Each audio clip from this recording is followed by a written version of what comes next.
ભારતીય સંસ્કૃતિ અને પારંપરિક શિક્ષણ પદ્ધતિના પુનરુત્થાન કાર્યે આચાર્ય વિવેક ઋષિજી દ્વારા પ્રેરિત અને માર્ગદર્શિત પરિત્રાણ પદયાત્રા આજે સુરતથી પ્રસ્થાન કરી કીમ ખાતે આવી પહોંચતા ભક્તો અને ગ્રામજનો દ્વારા હર્ષોલ્લાસ સાથે ભવ્ય સ્વાગત કરવામાં આવ્યું। આ પદયાત્રાનો મુખ્ય હેતુ પારંપરિક ગુરુકુળની પુનઃસ્થાપના અને ભારતીય મૂલ્યોનું જતન કરવાનો છે।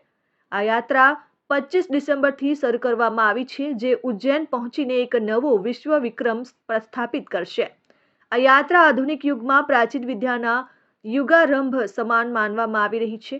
કીમ ખાતે ઉત્સાહપૂર્વક સ્વાગત યાત્રામાં આચાર્યશ્રીની સાથે 25 જેટલા નાના બાળકો પણ નિશ્ચય અને ઉત્સાહ સાથે પદયાત્રા કરી રહ્યા છે। જ્યારે આ પદયાત્રીઓ કીમ ખાતે પહોંચ્યા ત્યારે સ્થાનિક ભક્તો અને અગ્રણીઓ દ્વારા પુષ્પવર્ષા જયઘોષ સાથે તેમનું ભાવભીનું સ્વાગત કરી ભોજન કરાવવામાં આવ્યું। બાળકોના ચહેરા પરનો આત્મવિશ્વાસ જોઈ સૌ ગ્રામજનો અભિભૂત થયા છે। આચાર્ય વિવેક ઋષિજીનો સંદેશ આ પ્રસંગે યોજાયેલી સંવાદ સભામાં આચાર્યશ્રીએ જણાવ્યું છે કે ગુરુકુળ એ માત્ર શિક્ષણનું કેન્દ્ર નથી, પરંતુ તે ચરિત્ર નિર્માણની પાઠશાળા છે। સુરતથી ઉજ્જૈન સુધીની આ પદયાત્રા સમાજમાં જાગૃતિ લાવવા અને આવનારી પેઢીને આપણી સંસ્કૃતિ સાથે જોડવા માટેનું એક મહત્વપૂર્ણ કદમ છે। આ યાત્રા હવે આગળના પડાવ તરફ પ્રસ્થાન કરશે, ત્યારે ઠેર ઠેર સંવાદ સભાઓ દ્વારા शिक्षण અને સંસ્કારનો પ્રચાર કરવામાં આવશે। नमस्कार, हर हर महादेव, जय भवानी। मैं आचार्य विवेक ऋषि, संस्थापक परित्राण गुरुकुलम।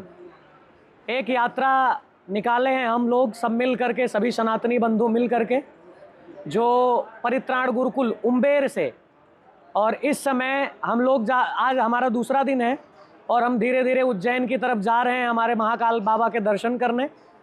और इस यात्रा का जो उद्देश्य है वो सीधा है कि गुरुकुल परंपरा फिर से स्थापित हो, फिर से शुरू हो, और इस गुरुकुल परंपरा को इतना ज़्यादा बढ़ावा मिले कि हमारे गरीब अनाथ बेसहारा बच्चे और जो भी बच्चे हों वो गुरुकुल में पढ़ें, शक्तिशाली बने, संस्कारी बने, सेहतमंद बने और उसके साथ साथ आधुनिक शिक्षा भी लेते रहें। आज यात्रा का दूसरा दिन है।